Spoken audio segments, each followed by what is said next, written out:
There you are. We found love just where we are, right? Okay.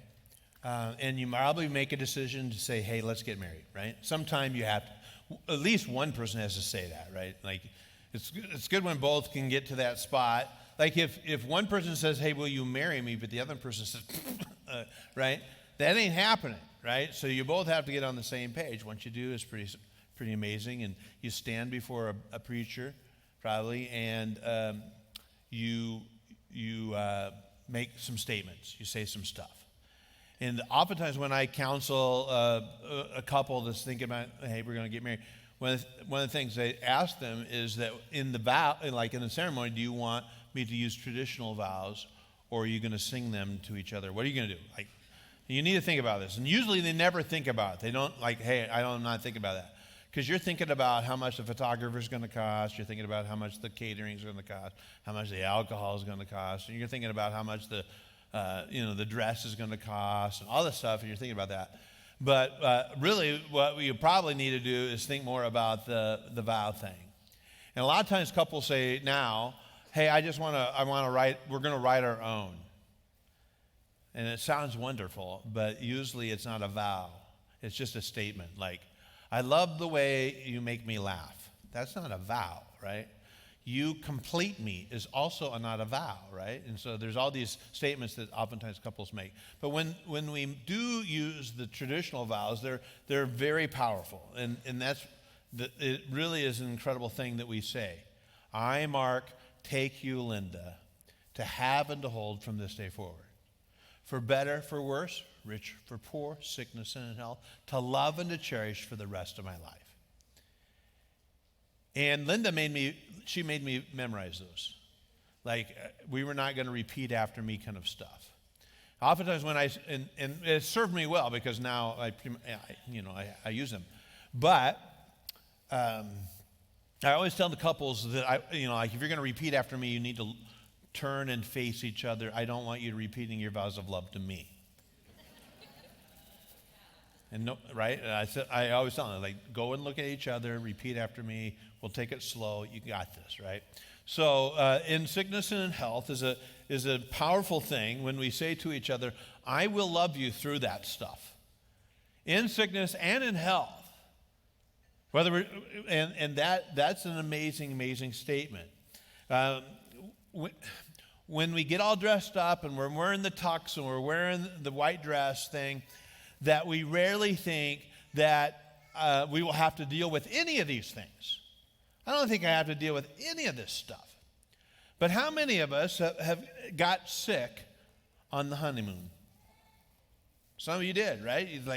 You found out whether or not he would love you in sickness and health. And oftentimes on the honeymoon, like we're drenched with like, okay, we got through it all. Now we're flying on the plane, and when you get off the plane, you're like, I gotta lay down.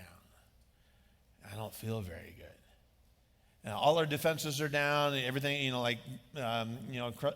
crazy cousin Eddie was breathing on you, and you got whatever he had, and all that stuff. And so, and there is something powerful with that statement, and you find out pretty early, oftentimes very early on in the relationship. Will she love me through this stuff? Now, when you move in together, like if you're just moving in together, you have no vows. You don't. The only thing you're promising is maybe, I'll pay half the rent. It's like that's the vow, right? So when you move in together, yeah, I promise. I'll try. I promise. I don't have a job right now, but this will be fun, right? This will be fun. So that's the only vow that you're making is I'll try to pay rent. Oh, okay. So when you do stand before somebody and promise this stuff, these are incredibly powerful statements that will guide your relationship till death do us part, whenever that might be. And that is incredible, right? When somebody gets sick, like if you're living together and somebody gets sick and the puke hits the fan, you don't have to clean it up, do you? Nope, I'm not doing that. But in the vow thing, anybody get sick when somebody else pukes? Like, I have this, like I do, I have a gag reflex. It's not pretty.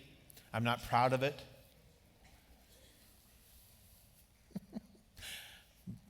But it's happened a few times. And like when your kids get sick, we even encourage them to throw up. We're patting them on the back and the butt. Good job, good job. Look at that. I'm so proud of my boy. Got it all out. But that's gross, right? It's massively gross. And it's a good thing they're cute. It really is. It's a good thing. Because they're gross people. Little kids are gross people. They puke and they poop. One time, one of our little guys was, it was such a bad diaper that Linda paid me $10. I kid you not. And that doubled my that allowance that week. So that was, boom, I'm going in. Got the mask on, tighten it down, going in, right? And so sometimes, right? And this one will test you. This vow will test you. Somebody's going to get sick. Your kids are going to get sick. They are going to do those kind of gross things. And that's what happens, right? When you're first married, handling sickness is fairly easy, right? Like if you're like your wife gets a little sick in the first year, you're like, oh, I don't like that. I don't like that little sniffling stuff. Let's go to the emergency room. I want to take care of you. I want to take care of you. Second year, like, you should call the doctor. That doesn't sound very good. Third year, why don't you put get some Zicam for goodness sakes. Fourth year, like, stop your stop that. You're making me sick, right? And so the longer it is, like the first year, everything's kind of cool, but this is a special kind of love that will love in sickness and in health. And some of the sickness stuff that we deal with is physical. Some of it's more than that, right? We have mental health issues that we're dealing with, and maybe we have addiction things we're dealing with. And loving a person through those seasons is probably the hardest vow we got. It's so hard. So this is what it's going to require. Ephesians 5:21. Submit to one another out of reverence for Christ. Submit to each other out of reverence for Christ. So if you're struggling with the submit to one another part, it's probably because your reverence for Christ isn't very strong. If your reverence for Christ is strong and mature and healthy, service is not a problem. Why? Because Jesus was a servant. He served us. And as a result of me growing in my faith and reverence for Christ, don't forget this. Out of reverence for Christ, we submit to each other. Loving a spouse through sickness is a reverence for God thing. It's a reverence for God thing. It's a whether you feel like it or not thing. In the new covenant that we have, one of the ways that we show God that we love him is by serving our spouse in sickness and in health. Ephesians 5:25 says, husbands, this means love your wives just as Christ loved the church. Okay, so get the connection between our spiritual life and our marriage. I serve out of reverence for Christ. I love my wife like Jesus loved the church. Jesus loved the church in spite of our sicknesses, in spite of our struggles, in spite of our ugliness. He loves the church. And he always looks at the church through the lens of love and beauty. He sees us as beautiful. Now, typically, when we're sick, we are not at our most beautiful part. We're gross. Like we haven't showered for a while. Our hair looks terrible. Our breath is nasty. And, it's just hard, right? And loving a person through just a little bit of that,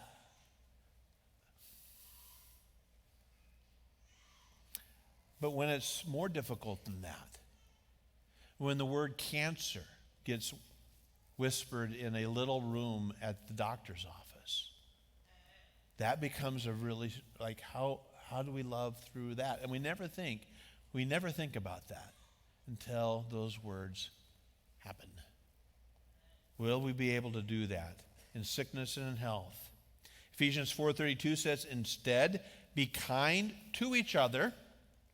We're going to talk a whole lot more about that next weekend. Tender-hearted, forgiving one another. And again, here's the connection between our spiritual life and our marriage. Forgiving one another just as God through Christ has forgiven you. Now, that seems a little bit like what? I have to forgive my wife. I have to forgive my husband. Like, what? I'm all for God forgiving me. Like how Jesus forgive me. I want the whole thing. I don't want just the part of it. I am so glad that I never hear this from Jesus. Well, I can't forgive that. I'm just not going to do it. You cross the line way too many times. You don't. I'm going to forgive most of the stuff, but I can't forgive that. I am so glad I never have to hear that from him. I don't have to worry about that. He forgives my past, my present, my future stuff. I can relax. I can be myself. I don't have to worry about it. Now, does that give me a license to do whatever I want? No. It'd be horrible for me to approach Jesus like, I'm going to see if he forgives me for this one. And a lot of us, we try to see how much we can get away with and still go to heaven. By the way, if you play that one out in a marriage, good luck. I'm going to see how much I can get away with. You promised, like we stood in front of that pastor, you said you're going to forgive me, so you got to forgive me. And that is not, like, don't abuse that. Don't abuse God's grace and don't abuse your spouse's grace. Don't do that. It's a terrible way to do marriage and our relationship with Jesus. In fact, the Apostle Paul says this, because somebody must have been doing it. He said this, shall we continue to sin that grace may abound? And then he follows it up with this, God forbid. God forbid that we treat his grace so flippantly, like oh, whatever, you got to forgive me, God, because you promised, and that death on the cross thing, it covered all my sin. That's not what we're looking for here. Grace frees me up to not play the game. I'm going to fall in love with him more and more. It's not to see how much I can get away with and still get to heaven. Not at all. That's abuse of God's grace. Instead, just be kind to each other, tender-hearted, forgiving, just as God through Christ forgave you. Now, I'm so thankful for my wife. She is not here this weekend, so I'm going to talk a little bit about her. She is on a weekend with her girlfriends from college. And I know some of you, that sounds like, okay. No, it's not. They went to Bible college, so they get together and pray and sing hymns. No, they do get together and they talk and they rejoice and they worship together. And they've been doing this for 20 plus years. And this is one of the reasons I love Bible college, is because you are able to find lifelong Christ-following people who will come alongside you all the way through. And these friends that Linda has, some of them she met in high school on Christian singing groups and that kind of stuff, and they just carried on through college. And all of these girls married pastors, and that is why it is actually a support group. But you have to find somebody to talk to, by the way. In ministry, it's a lonely place, but it's oftentimes even more lonelier for the spouse. And you have to find somebody that you can talk these things through and pray these things through. Because ministry, people are mean to pastors. They really are. And I could tell you horror stories of what happens to my friends. And your spouse has taken the brunt of it. And you can't say it, and you can't swear. You shouldn't be drinking, all that stuff to solve the problem here. So you find some people who understand you a little bit, and you get together ever so often. And that's why I think Bible college, and it pains me, because our little Bible colleges are going away.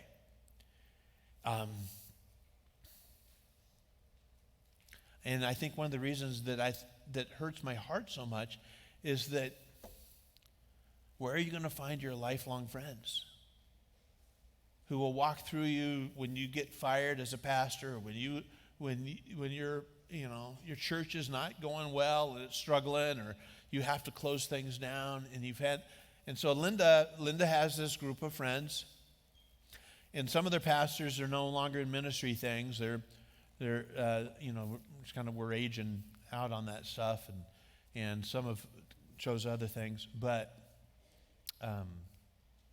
every Sunday night they have Bible study together. They do a Zoom Bible study. Every day they pray for one person in the group. There's 8 of them, so Linda and Jackie share the same day. So she only gets half the prayer, I guess. But I think this is a wonderful thing. And I'll kind of brag about myself here too. I got myself here all by myself today. So.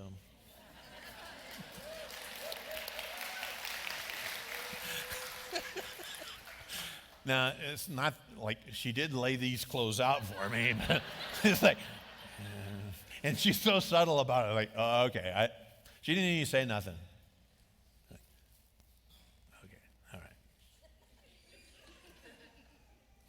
Now, one of the reasons I'm thankful for my wife is that I know that she's going to love me in sickness and health. And I have not had, I've not had major stuff. I've had some little skirmishes occasionally, and I wouldn't say she's the greatest at this. Like when I broke my collarbone, she fainted. So, but she's there, she's there.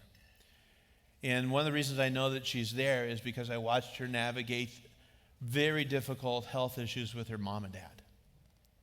Her mom was diagnosed with leukemia, and it was a slow leukemia. So it took her 11 years after diagnosis, and multiple ins and outs of chemo, poking and prodding, and trips to the med center, and all the things, and I would say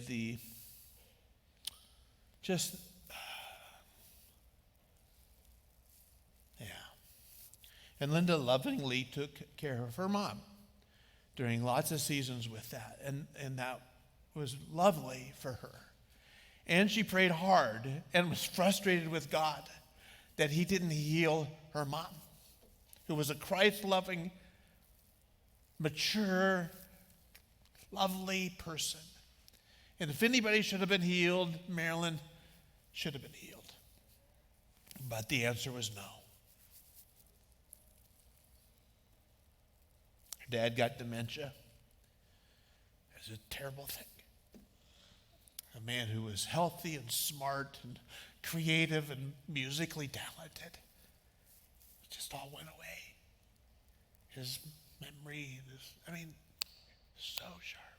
And Linda lovingly helped him through some confusions and frustrations and loneliness. And I watched her navigate those worlds. And I thought, well, if I get sick, she'll be there for me. You got to find somebody who will do that for you.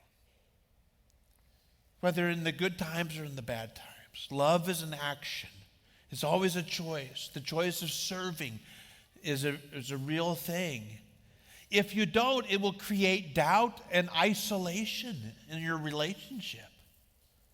Caring for a person who is sick is hard work, is exhausting at times, thankless, and inconvenient. Nobody ever gets sick at a convenient time. It's expensive. There's all kinds of stuff that you worry about. Psalm 55:22 says, "Cast your burden on the Lord, and he will sustain you." That is an incredibly powerful verse for somebody who has to care for somebody else. This is not like fishing where we cast and we reel it back in, cast and reel it back in, cast and check it. That's typically how we view, hey, I'm going to cast my burdens out there to God. I think he's not doing, okay, we just keep bringing it back in. I cast all my cares, mostly all my cares. This is way different than that. It is just a total release. And I'm going to let him deal with it as well, because oftentimes when we're helping somebody through the sickness part of things, we really need supernatural power to come into our lives. Maybe sometimes for the right words, maybe just for the right moments. One of the things I really, I can't even stress enough is that the church becomes a very beautiful place when in sickness and health stuff come up. And it is hard to help and come alongside people at times. But I've watched this church in particular come alongside people who are going through difficult seasons. And that's why we tell you, find a small group to be a part of. It's fun being in a big room with a big group of people. But when somebody is going through a difficult season, you don't need the whole big room to show up. In fact, you don't want them to show up. You want a small group of people who know your name and love you very much and will mow your yard and shovel your walk and bring some food and take you to an appointment or two, so that the spouse who's been dealing with the care thing can breathe. And you can pray together and you can breathe. And that is why the church is lovely. It really is. And sometimes, it's not like we don't pray for people and pray for healing. We do all the time. Sometimes we say, hey, people say to me, hey, can you come pray for can you pray? Come to the hospital and pray? Can you do that? I'm like, yeah, we will show up. And we, at times, have brought in reinforcements. And here's what typically happens. Nothing. Like the things we thought were going to happen didn't happen. And we don't know exactly why. Now, sometimes healing takes place through the beautiful hands of a doctor or a surgeon, caregiver. Sometimes there's miraculous things we can't even explain. Sometimes it's just that way. And oftentimes what messes us up in our faith is when the prayers don't get answered the way we had prayed. Our will wasn't done. And will I still trust in the God who heals and the God who cares and the God who is greater than I am, who knows my body, like all that stuff? Will I trust him through those seasons? And that I think is hard as any. I've watched more people walk away from their faith because of sickness stuff. God didn't answer my prayer. My prayers, it's like he didn't even care. When in reality, the person I prayed for passed but was healed. And it would break their heart to know that I stepped away from the faith because of that. But that's hard. All the time I hear beautiful stories of the church coming alongside, small groups that help. I would encourage you. I know being a part of a small group is a little intimidating. It really is. It's hard. So I'd probably say, hey, start with a bigger, smaller group. Like go to a men's retreat and meet some guys, and then ask them, hey, do you guys go to a small group? No, I was thinking about it. Oh, okay, maybe if we went together, like, hey, could we form our own group? Go to a men's retreat coming up. I think it's incredibly powerful. You gotta find guys. You have to find guys who will help you in your walk with Christ. And gals, go to the women. Start there. If you have a friend that comes to church here and goes to a small group, force your way in. Say, hey, can I come to your small group?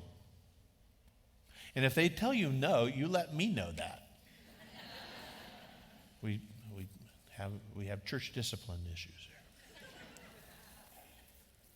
But I think as our church grows larger, we have to stay smaller. Okay? These vows matter. They really do. And I want you to gently remind you to give yourself to your spouse as Christ loved the church. And when both of you are serving each other, not out of duty, but out of reverence for Christ, it becomes a beautiful love affair. You wouldn't think so. But when both are serving out of love and reverence for Christ, it becomes a love affair. Because as we heard, kind of things fade and things happen. And will I power through and love you through? Tell that to us part. I think one of the ways I would say, start serving each other before you get sick. In sickness and in health. We're going to serve each other in sickness and in health. When we're feeling good, we're going to serve each other. Find ways of doing that for each other. And then you'll discover the joy and the power of a sacrificial life. All right. Let's pray. God, we thank you so much for serving us so well, that while we were still pretty ugly, you died for us and cleaned us up and took care of the puke in our lives and the mess and the heartache and the sin. And there's times, Lord, when we're still kind of acting sickly. And I'm glad you haven't thrown me away. Now, I pray that you will help me become more and more like Jesus as I serve my wife. And may she never have one doubt, not one doubt, that I would not love her through it. And may it start today. In Christ I pray. Amen. All right. We'll see you next week. If you need to talk, I'll be right up here.